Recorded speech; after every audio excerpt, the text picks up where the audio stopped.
Welcome to the BiggerPockets Money Podcast, show number 111, where we interview Momma Purple about starting later and still retiring early.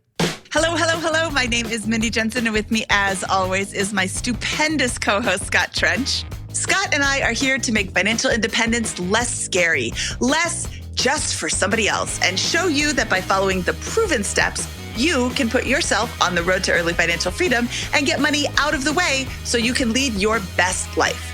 Wherever you are in your financial or life journey, you can begin rapidly moving towards a position capable of generating a great income, saving a huge percentage of that income, and setting yourself up to make larger and larger investments on your way to financial freedom.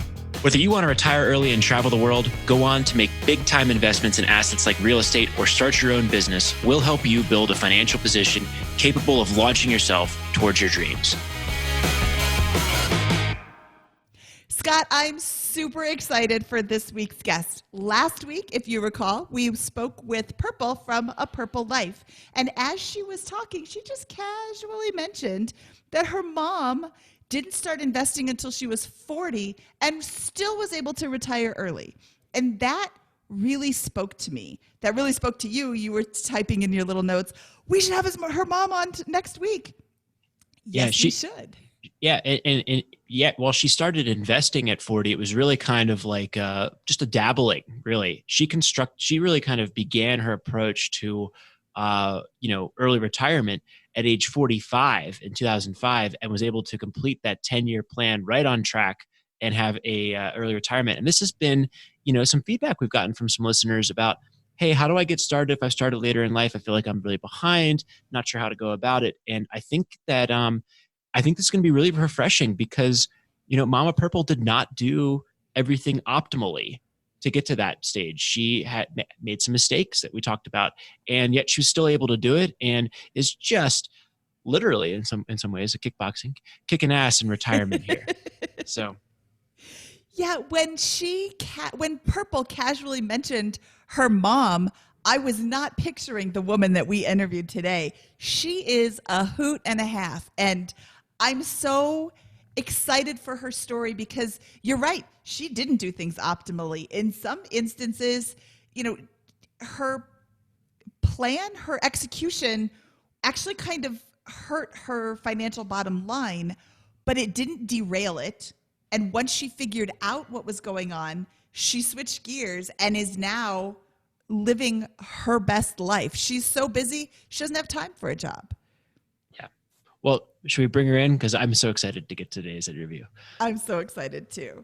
Momma Purple, welcome to the BiggerPockets Money Podcast. I'm super excited to hear your story because last week we spoke with A Purple Life, or Purple Daughter, and she shared her story of financial independence and just offhandedly remarked that her mother didn't start investing until a little bit later in life and was still able to retire early. And Scott and I were talking, he's like, we have to talk to Momma Purple too. So I'm super excited for you to tell your story today. Thank you so much for inviting me. So where does your journey with money begin?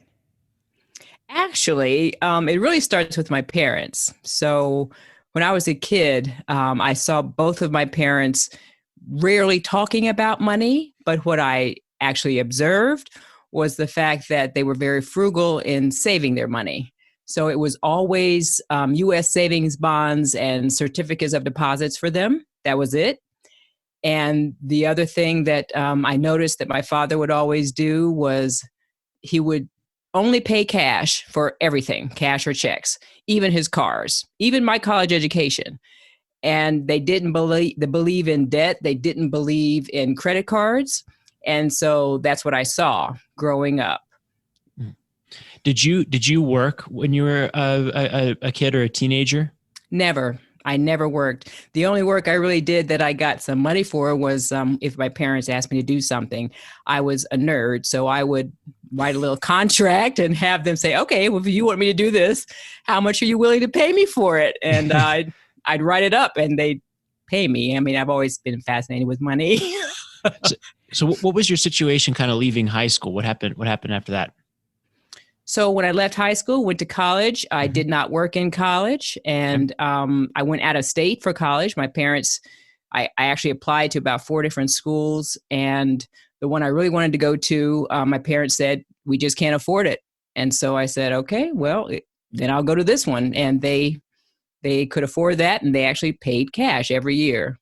Love it. Did you work during college too? I did not. They wanted me to just focus on being in college and getting an education.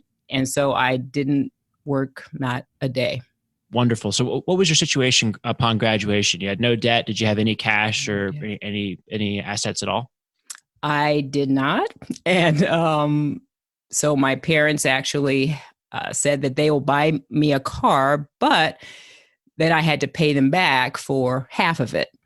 So once I got a job, so I got a job right out of college and started working. And when I was able to pay them back little bit by little bit, then that's what I did.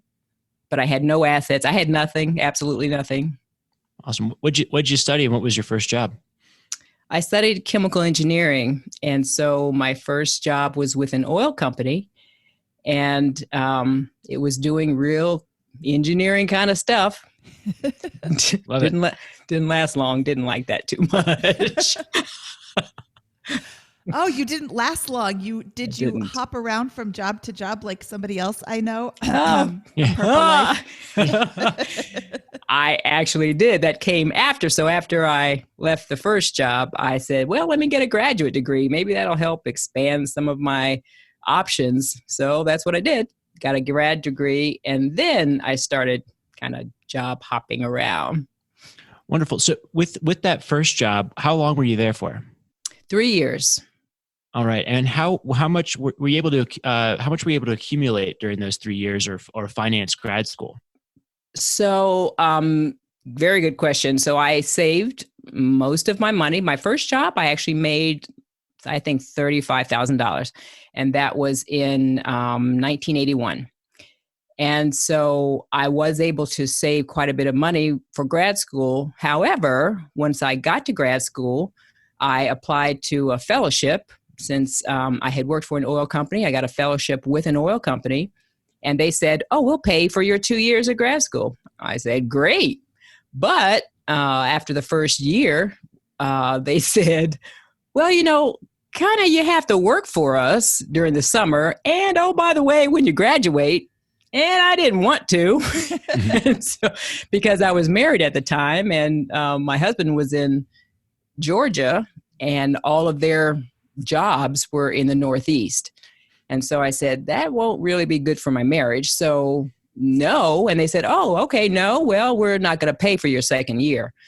So then I was already there, had to decide how in the world am I going to pay for this? Because it was quite a bit more than I had actually saved, what I didn't realize. And so I actually had to work during my second year of grad school. And you were able to then, between the first year fellowship and then the second year working, cash flow your grad school without taking on too much debt? Not completely. I did have to get a small loan, but I paid it off within 2 years. Got it. Okay, so what year do you graduate, and what happens after that? Yeah, so I graduated from grad school in 1986.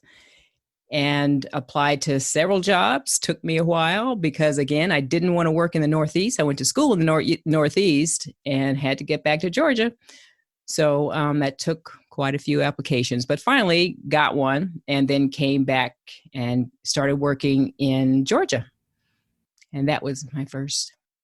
Was that for the oil and gas industry? Nope, I was out of that. So that first job was all that I did for the oil and gas. The next one was a technology firm here in Atlanta. Ooh, technology in 1986. That's interesting. It was scary. Yes. So how long were you at that job? At that job, I was actually there 7 years.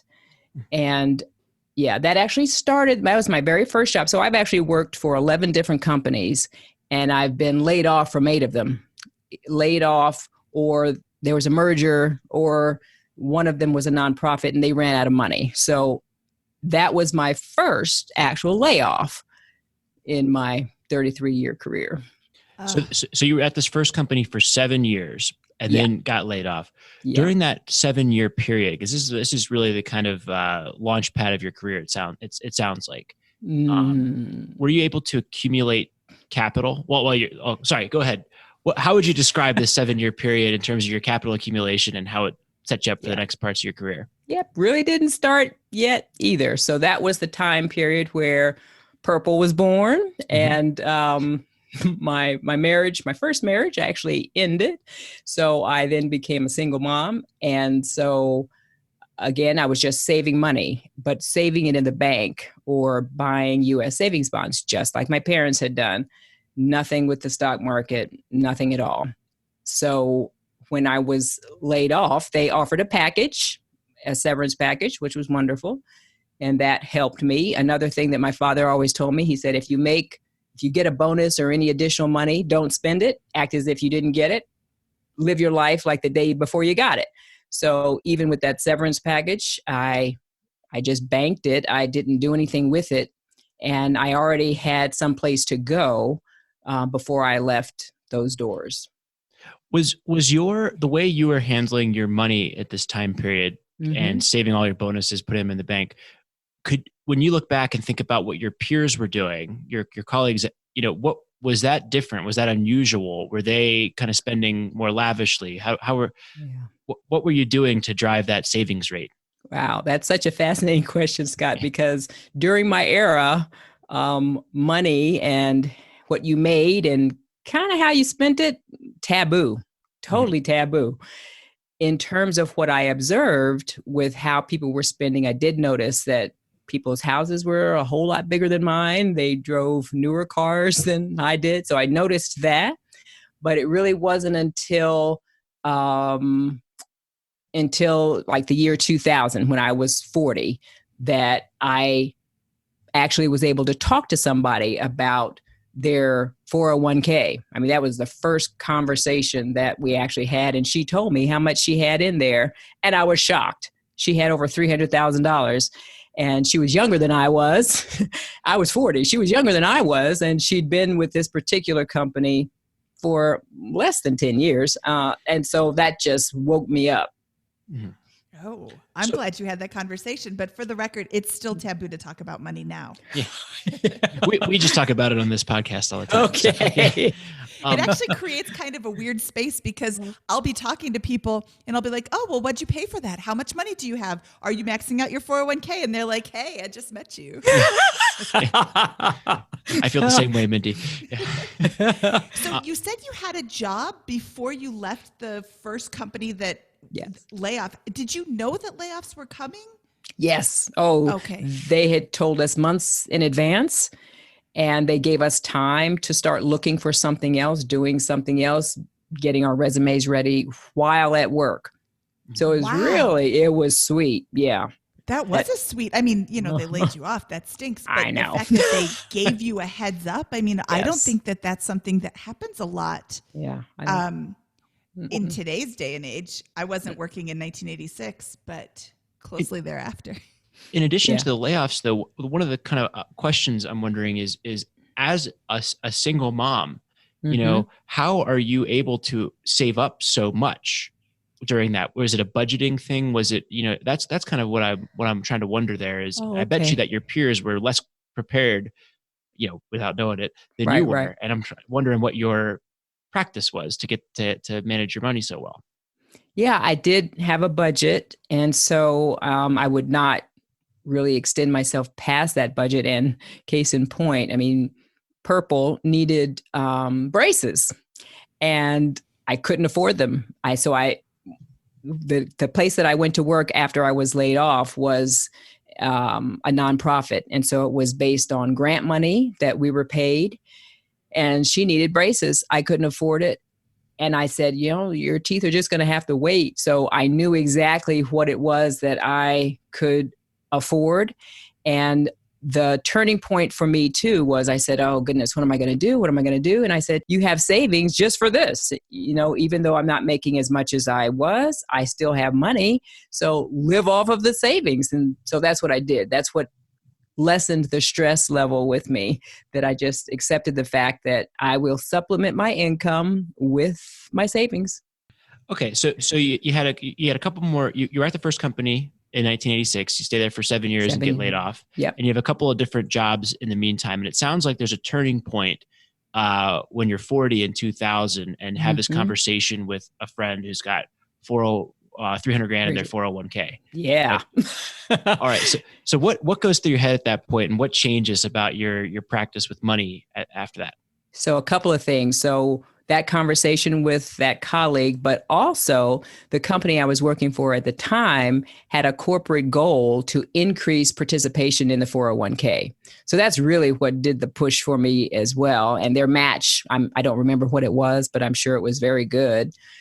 So I started investing with the company in the 401k, but I also started because I said, I don't know how long I'm going to be here.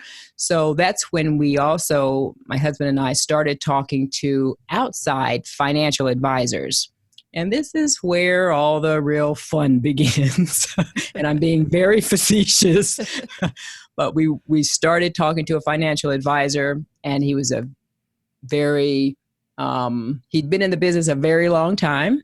So we trusted him. We got his name from a friend, and we invested a lump sum amount with him. We also invested for each child because he said, "You have 3 kids? Okay, well, I can help you with their college." So we invested $1,000 for each child in a variable annuity. That was in 1998, actually. And 15 years later, that $1,000 was $958. So, yeah. So that sounds great. Yeah. You use the word annuity. I'm not a huge fan of annuities. Oh, gosh, neither am I. Well, they pay really well if you're the financial advisor recommending them. So, at least he made out really well. Yeah, he sure did. What did he have you investing in anything else, or was it just basically annuities? It was the variable annuity for the 3 kids. I don't even remember what the lump sum was because we lost money. I mean, we said, it was also 2000. So 2001 was just not good for anything.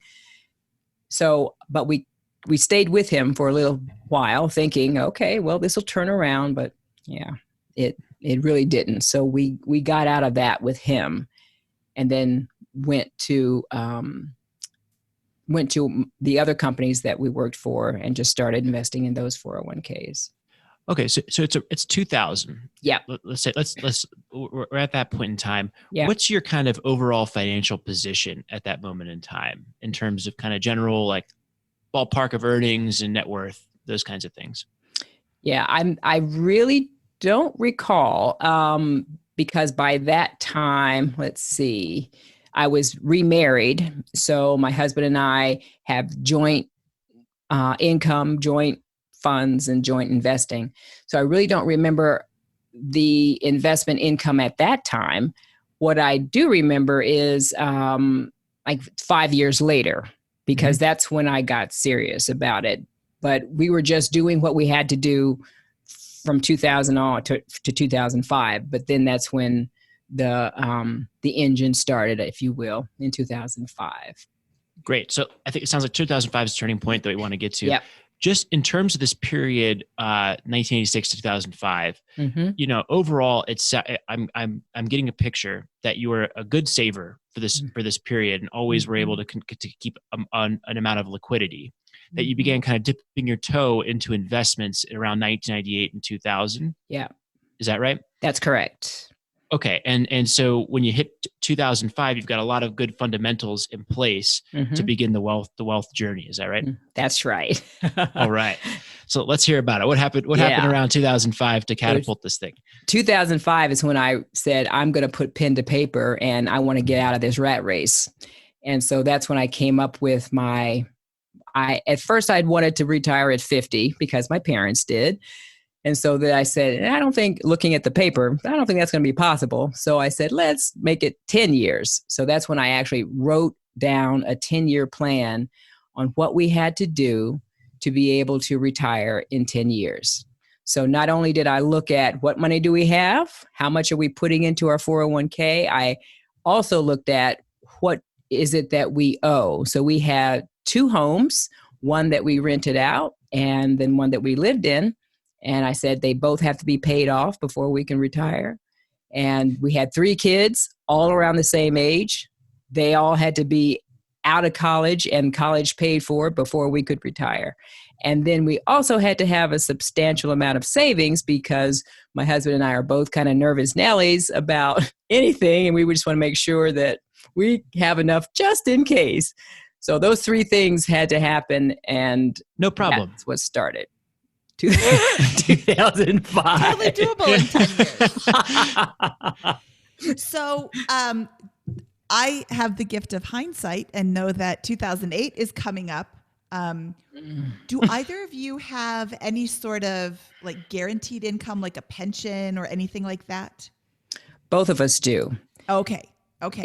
They're both very small though. So my husband, I can tell you what it is. His is $1,000 a month that he was able to start drawing on not until 2014. Okay. And then my little bitty one from the company I was working at in 1986, by the time I'm 60, I don't know, 5, I think it's like $350 a month when I'm 65, but I'm taking it early. So it's going to be $270. I mean, it's very, very small. I think that was the last time pensions were even given out. So to answer your question, those are the only 2 income producing things that we had. Yeah. I'm sorry if I missed this. What was the catalyst for this in 2005? Did you read something? Did you have a conversation with something, or you just kind of sit down and decide? No, I really just, in talking with my parents and seeing how they were living their lives and the fact that they did it at 50. And I think the frustration level that I had at my jobs, just the corporate politics just makes me crazy. And having to continue to deal with that, I just said, I don't want to do it. I just don't want to do it. And I kept looking for other jobs thinking that would be different, and it never was. So I said, I just want to stop working. Got it. So what did you do in order to make that happen? What changed after 2005 in terms of savings, income, asset allocation, all that kind of good stuff? Yeah. So the savings really kind of bumped up because in looking at my plan, and I didn't use like calculators, which online calculators or anything. I should have because I was really just kind of estimating, said, okay, if we save this much every year and we increase it by this, how much will we have? And how much cushion will we need before Social Security kicks in? And so, that's what I was doing. And just based on that and based on the amortization tables for our 2 homes and knowing how much money do we have to put in, how much additional do we have to put in to pay them off within this time frame, then that's what we did.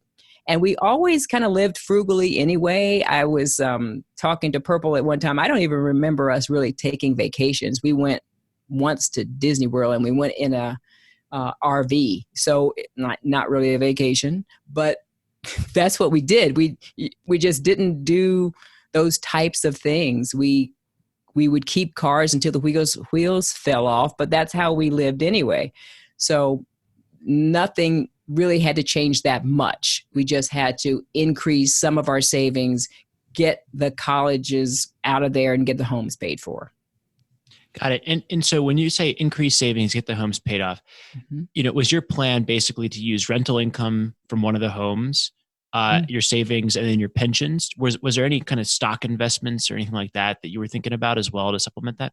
I really wasn't. So my little sheet of paper that I found from 2005 that I wrote down, it actually didn't have the stocks at all. It had our 401k, but not as any income that I was going to be using when that 10-year period was up.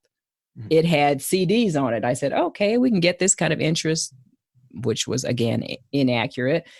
But yeah, it was just looking at the rental income, not looking at either the pension or Social Security until much, much later. So I was just really basing it on how can we live off of our savings. Okay. So so you start off and it's just savings and rental income, right? Mm-hmm. Basically is for the early retirement piece. How does that evolve as you begin approaching your goal? Yeah. So unfortunately, a couple of things happened. So my mother passed away, and my father had passed away 10 years before she did. So they lived in the Maryland, D.C. area. So when they actually had their house built in the early 70s, I think the house cost $30,000, something like that. And it was worth 10 times that when they both passed away. So we were able to sell their home, and I have two siblings. So we were able to sell their home and have an influx of cash from their estate. And then, unfortunately, my husband's father also passed away, and he also received some estate income.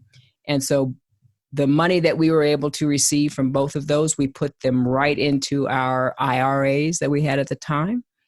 And that really helped big time. Okay. So does your husband have any siblings?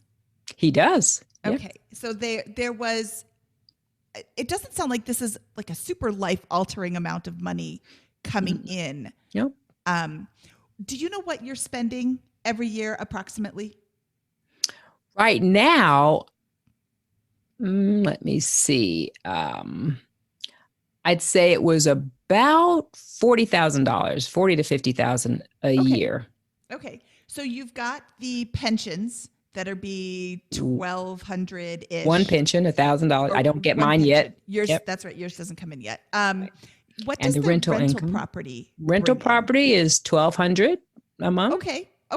So with a $40,000 a year spend, $2,500 a month is more than adequate. Is it more than adequate? Let's see.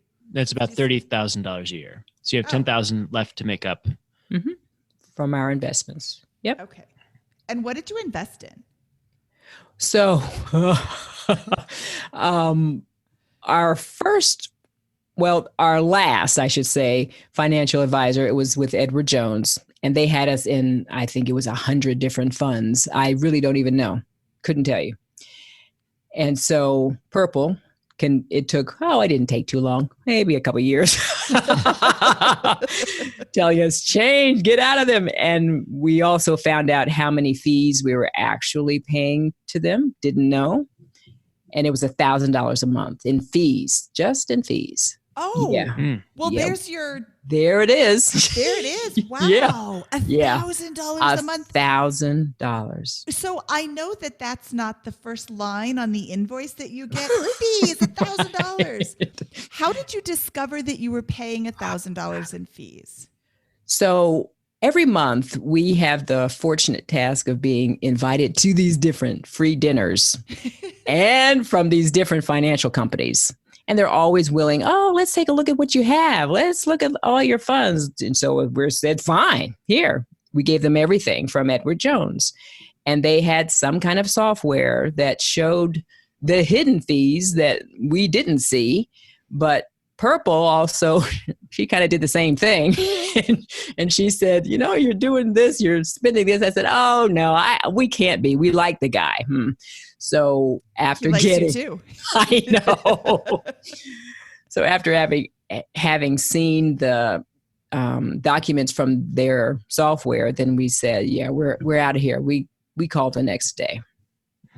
Yeah, you can just, if you like the guy, if you like me, you can just send me $1,000 a month, and I'll be happy to take that and deliver you worse than average market returns as well. Oh my God! No problem. Sorry, Edward Jones. Nothing against you guys. I don't know what the specifics were there. Just in general. Yes, I want to put in a plug for Personal Capital right now, because Personal Capital has a fee analyzer, and that's where we discovered that we were also paying. I don't know exactly the number, but it was an obscene amount of fees in just like random little things. And, I was also being facetious when I said, yeah, that's the first number up there. It's so hidden. The fees are not called fees. They're not right out there. You really have to dig to find them. And if you like the guy, why would a guy that I like point me in the wrong direction? It's so easy to be paying $1,000 a month, and I'm really glad that you were able to get out of that. What did you do with those fees? I'm sorry. What did you do with the money that was in those funds? So the next day we called Vanguard because Purple had told us all about them. She'd been telling us.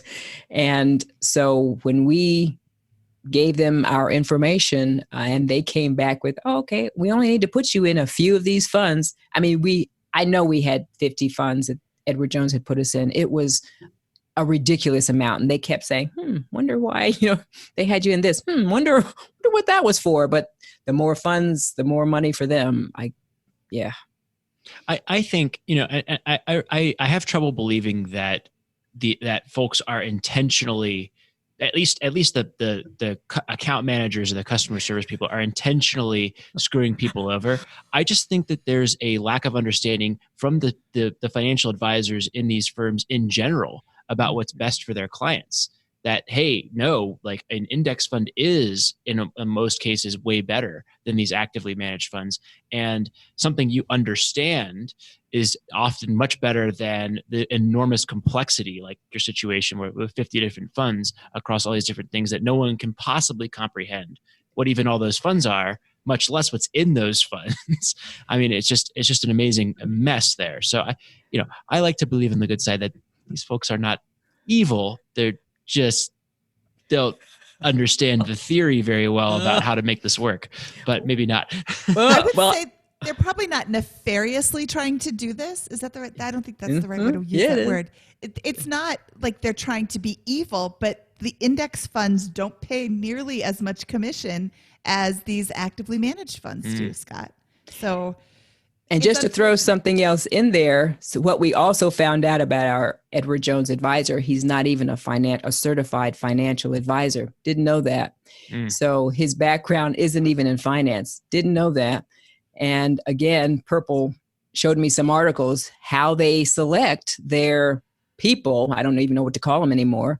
And it's just based on how they interact with others, how they can talk to you. It's very, very salesy, but not the pushy salesy. So I don't even know what his background is. I would hope he would know that he's doing something for his clients, but I kind of doubted it because then they sent us a letter saying, oh, we're going to be a fiduciary now. We're like, wait a minute, I thought you were before. And this letter was very, very vague, but pretty much saying we have to do this. Now we have to be a fiduciary. And so again, we said, we thought you were all along, but no. Okay, so you have this money invested in Edward Jones, and you pull it out after learning this, and you put it into Vanguard. What year is this? So that was 2017, I believe, 2017.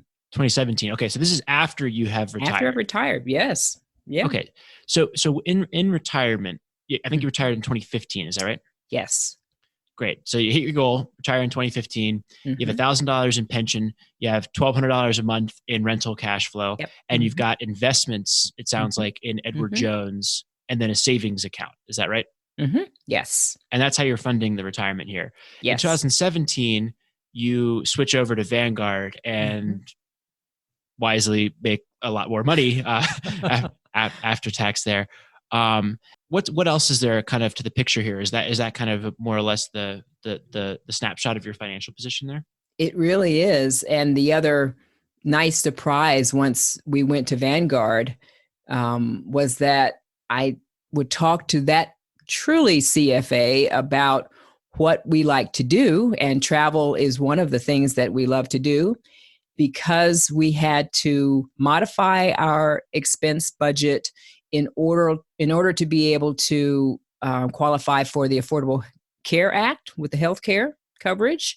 You have to keep your adjustable gross, I think it's no more than $40,000, something like that. And so in order to do that, we weren't able to take out as much as we would have liked to make life just a little bit easier. So once we got to Vanguard, they actually, he talked about our, what do we typically do? What do we spend money on? And we told him everything. And I said, I really would love to have a travel budget. He said, oh, what would you like? So I told him and he said, well, we can make that happen.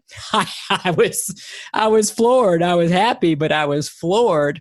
And with Edward Jones, there were some months that he said, we might have to change the date that you're going to receive your monthly funds because there's not enough funds in the account to do that. Like that. So that's never happened with Vanguard. Okay. Tell us about your transition, your formal transition into retirement. What were you doing at that point, and then what was the retirement like? What changed about your day to day there? Oh, the transition with like what I do. Yes, That's a question that I think every retiree receives. Like, what do you do when you're retired? Because you're so amazed that your days can be so full when you're not going to work, when you stay in your pajamas all day, which is a lot of what I do. And so the transition is really, I've had a bucket list since I was 30. And I've been adding to that and taking things off. It was like 150 things on my bucket list. So that was kind of the first thing I actually did was looked at my bucket list. I said, what do I want to do? What do I want to accomplish now that I can do it whenever I want to? And so every year I have about 3 or 4 things that I learn or experience or knock off the bucket list. I actually actively exercise now. Didn't ever really do that. Didn't like to. Still really don't, but know that I have to and should. So I walk 45 miles each time I go walking, which is every other day just about. And then just things come up, the travel. That takes a lot of my time. The prepping, the research, the planning, because Purple and I have trips planned out till 2024. So that takes a lot of upfront work. 2024. 2024. Wow. Yeah. What are some of the big bucket list items that you've checked off so far? Oh, wow. So like Purple and I did the half marathon last year. I've learned how to fence, how to blow glass. I've done kickboxing, taken Spanish. We've traveled to the most beautiful beaches based on National Geographic's list. Yeah, that's wow. I'm sorry retirement's not working out for you. I know. That's awesome. You learned fencing and glass blowing and I did. The half marathon. I did one last year too. And oh my God. Never again. Yeah. No, once in a lifetime. Yeah. That's Love it. That's enough. That's fantastic. So you said something that I think is really, really so true. My husband is retired and he's busier than he ever was. Mm-hmm. And you think, there's all these things that you want to do and you don't have time for them when you're working. And then all of a sudden you don't have a job anymore. You're like, how did I ever have time to actually work? I know. But it also sounds like you were not a sit still kind of girl before retirement either. Is that a fair assumption? To a point. So I'm kind of a daredevil, if you will. Yeah, you are. Trying to get Purple to be a daredevil with me. And she's a trooper. Like we took dirt bike lessons together. And so we went zip lining. We've done things like that. But she'll put the brakes on me at some points. So, but I do. Of you? Well, I'll do it by myself. You won't do it. Can't get her to do it. Can't get my husband to do it. Jumped off the stratosphere in Las Vegas twice. Loved that. Loved it. So yeah, I like to do those types of things and have been doing those for years. But that's it. I've never been a volunteer kind of gal. I've never been a gardening kind of gal. I don't really like to cook, but I do it. And I try to learn how to cook new keto things that I love. So, I mean, that's my life. I'm laughing because you said, I've never been a gardening kind of girl. I took dirt bike lessons. I would venture a guess that most gardening type girls are not also taking dirt bike lessons. And if you do, I'm very glad for you. There's a great skydiving place right by my house. So come visit. You done can it. Sleep over at my house. Done it twice. Oh, you've done. Oh, well. Done it. Wow. This is not part of the story that Purple told when she was telling her story. She did not say she had such a Oh. I was going to say a word that has a bad word in it, so I would just say daredevil mom. Oh. This is awesome. I love this. Oh. Okay, so it seems like we're kind of at the end of your money journey. Yeah. I have a lot of listeners who reach out to me and they think that because they are older than 20, they've started too late, they'll never be able to early retire, they'll never be able to retire. Why should they even bother? Do you have any advice for people who are thinking, I'm just never going to be able to do this, it's too late for me?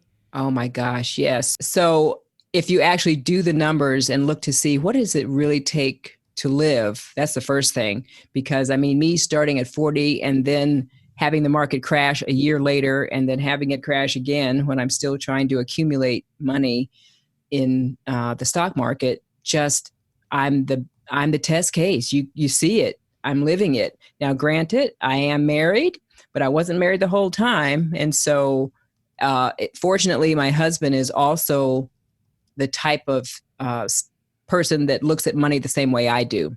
He's very frugal, just buys things that he needs and tries to fix and make things himself. So that I think is also very helpful. The other piece of advice I'd actually give is to always have a second stream of income, no matter what. So after being laid off 8 times, I just said, I cannot depend on these so-called permanent jobs for my livelihood. So after that second layoff, that's when I said, let me look for some other source of income that wouldn't replace it because I couldn't work 2 jobs, but would actually not make me so nervous the next time a layoff comes, which it did 6 times in addition to that. When you think about this, what I think is outstanding about your story here is you start in 2005, and we're not getting a picture of you starting with a sky high income or a tremendous amount of assets or anything like that, or even a optimal investing approach in a lot of ways, because we talked about some of the fees there, and I love that you were able to achieve so much success over that 10-year period, which did not include great market conditions on average overall. And I just think it's inspiring, because if you're starting now, and you're thinking about, oh, I'm behind, you can look at Momma Purple and say, hey, I can now follow a playbook that has been maybe a little bit better optimized in some ways from some of these podcasts and lots of the websites around there in the FIRE community that kind of show you how to make an even more optimal approach to play catch up and move towards that early retirement phase. Is that a reasonable way to look at it? I'm sitting here at 29, so what do I know? But yeah, it really is. And especially because since Purple is so transparent with her income, I mean, I've told her with what she's making now at 30, my last job, I made $110,000. My last job. And so it's not like, you were right, Scott, I didn't make all that much money throughout. I mean, it was a progression, but it was a slow progression, a very slow progression. And we did get bonuses. We did get stock at maybe 3 of the jobs I had, restricted stock, which was wonderful. But that came much later in my career and only for a few years. Mm-hmm. No, I think it's fantastic, and I think it seems like it's highly motivating, because I know my perspective. I don't know the perspective of someone who's getting a little started later in life on this journey, and so I know that's been an issue that some of our listeners have had is wondering how to get started when you're not, late 20s tech bro in Denver that's single. So, who's single? Yeah. It's never too late. I am not single anymore. I'm getting married later this year. But oh, congratulations.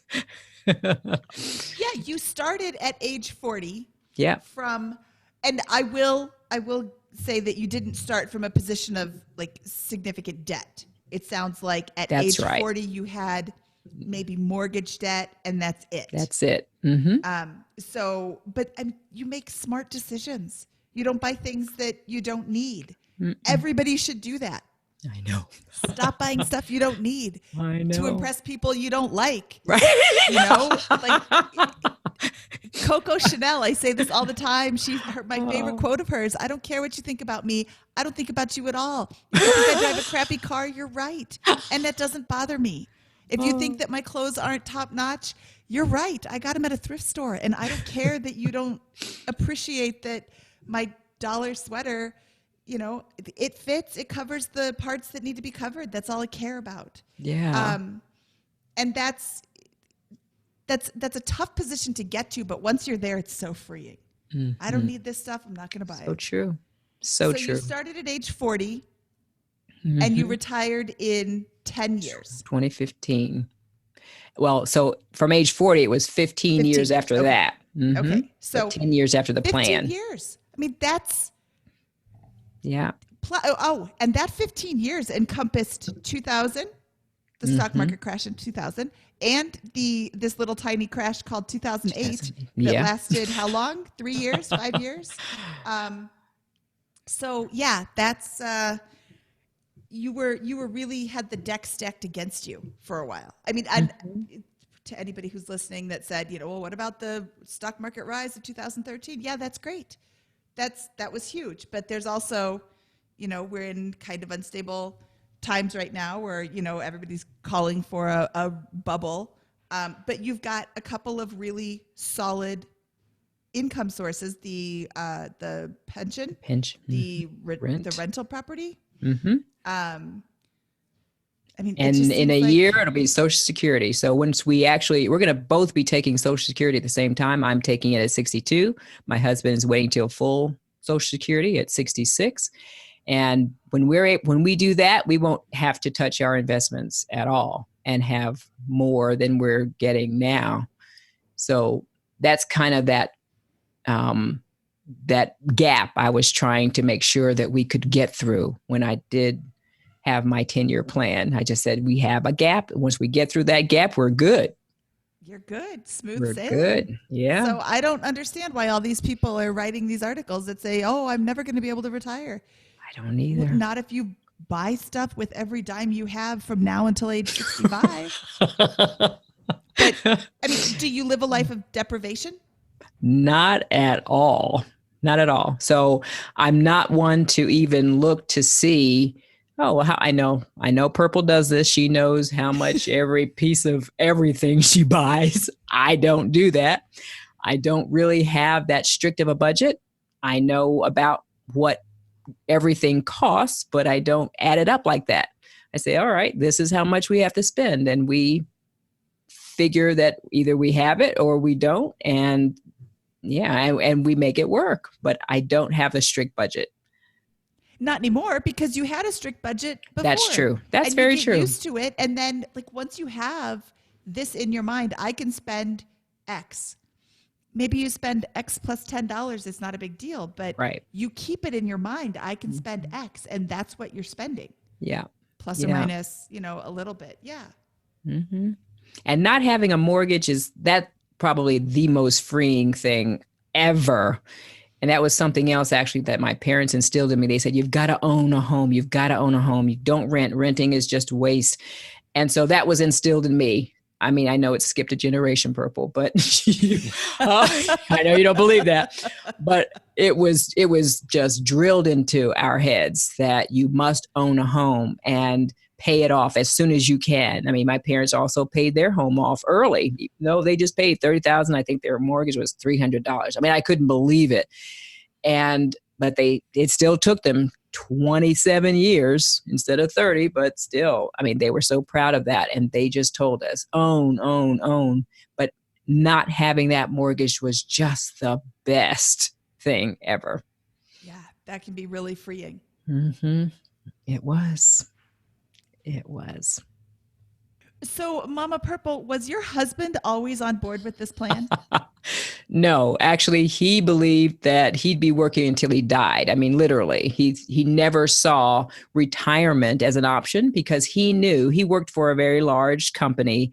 And when he looked to see what his pension would be, he said, I can never live off of that. That was his mental thinking at the time. And so when I brought this up, when I came up with my 10-year plan, started it in 2005, I took from 2005 to 2010 to convince him. So he was working out of town for those 5 years, and he'd come back home every weekend. And every weekend I'd try to say, would you take a look at this? Let's take a look at this. Can we sit down and take a look at this? And he said, oh no, I'm tired. He didn't want to deal with it. And, kind of just, okay, if I just keep saying this, maybe she'll go away. But I never did.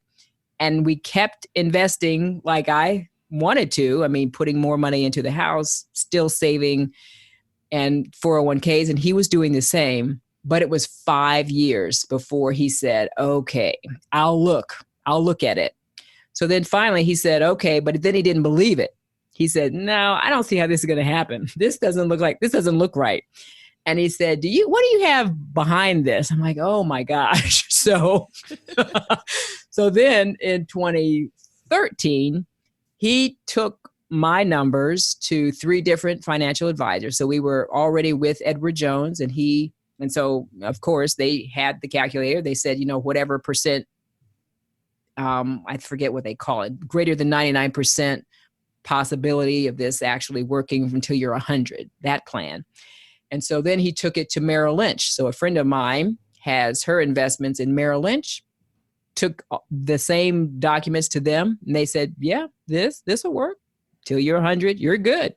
And then he even hired an independent financial advisor. We paid him money to look over our numbers. And he's like, yeah, this is fine. You're good. And so then finally he was convinced. So that was 2013. And this is where Purple just laughs, because that was 2013. He retired in 2014. So, I hope he's listening to this. So. Oh boy. Yeah. So he retired a year before I did. And that's amazing. Took.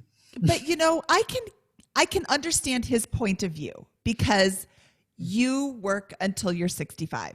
That's like the law. You don't retire early. Early retirement is 62. Yeah. So when somebody says you can retire at 50, well, no, you can't. No, you can retire at 55. Well, no, you can't. That's just, why would you? And then you show them and you're like, well, that kind of makes sense, but there's got to be a catch. Like this, it looks right, but am I just, you start to second guess yourself. It looks right, but am I just hoping that this is right? Because I mean, who wants to work an extra 10 years? Not that many people. Scott and I are kind of anomalies. We both really love our jobs, but like, who wants to work an extra 10 years when you've got all these numbers? You're like, oh no, that can't be right. Yeah, no, that can't be right. So I could see where he was coming from. I'm so glad that you were able to finally get him on board.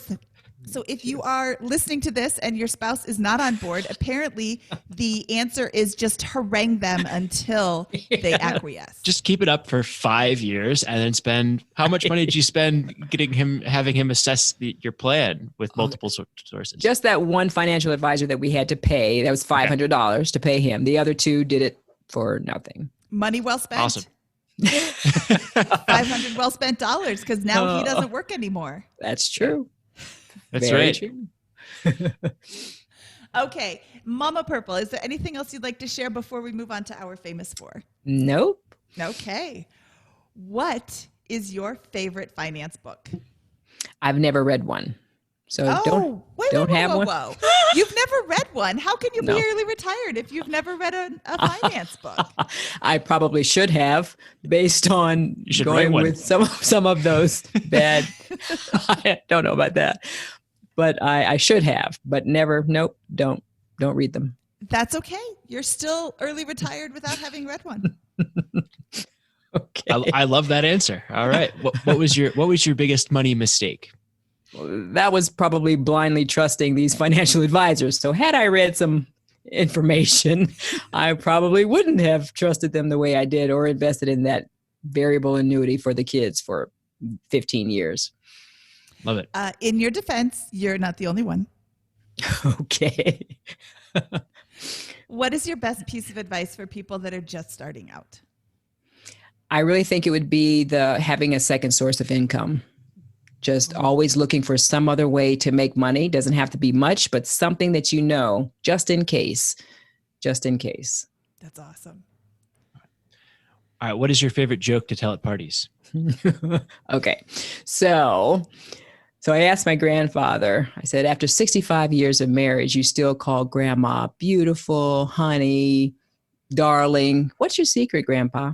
And he said, well, I forgot her name 5 years ago and I'm still too scared to ask her.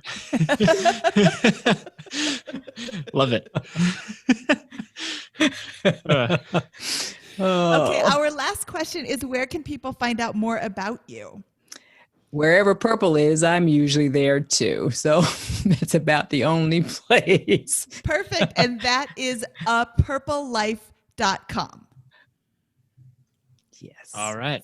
So, Momma Purple, I'm so happy you came on the show. I know we're going to get a lot of people reaching out and saying, this was the best episode ever. And this was really, really wonderful. Thank you so much for your time today. Thank you so much. It was fun. I was nervous, but it was fun. Oh my goodness, this is you didn't outstanding. even seem nervous. I was nervous. Oh, boy. Thanks, Scott. Thanks, Mindy. Thank you. You're welcome. Thank you. Okay, that was Momma Purple. Scott, what did you think? I thought it was really powerful and wonderful to hear that story. You know, this is a real money journey. Not that all of our journeys aren't real money journeys, but like this is a money journey that didn't come from a book or from I'm trying to optimize all out in pursuit of financial independence. Like, for example, I did starting out my career. With kind of like the playbook handed to me or whatever. This is someone who, is almost like, it's almost like she's an inventor. She came up with her own plan independently on her own on a piece of paper, executed it within 10 years, got her husband on board after 8 of those years, and is now realizing the benefits from it. That's, monumentally impressive, I think. That's independence of thinking and brilliance there that, I wish I could say I had and come up with my plan. So, yeah, she didn't, like you said, she didn't have the playbook handed to her. She created her own playbook, and she showed us her picture of her plan, and there's nothing sophisticated about it. It's just pure, simple brilliance. But I to caveat all that, I do love the fact that she said her biggest piece of advice would have been, one of the pieces of advice she would give would be, if you have read some books, you would have been able to avoid a couple of the mistakes that she made. So yes, but she was still able to make those mistakes and reach financial independence early after starting late. That's right. That's just such a great overarching theme in this story. I made some mistakes, I moved on. I made some mistakes, I moved on. Oh, that's not good. The next day I took action. She didn't wait a week, a month, a year, a decade to figure out that she needs to change. She's that's like, a great point. Yeah, you're charging me how much? I'm taking action the next day. I love that you pointed that out. I didn't put that 2 and 2 together. That is also extremely impressive to come up with, to be like, nope, now I know, and I'm going to take immediate corrective action. Some people, they know what they're doing is inefficient, and yet they don't take corrective action, even though it's right at their fingertips to make these big changes that will improve their lives. And that was not an impediment for Momma Purple. Not in the least. Okay, I am going to ask our listeners for a favor now. I'm going to say, if you know somebody who is struggling with, I can't do this because it's too late for me, itis, share this episode with them.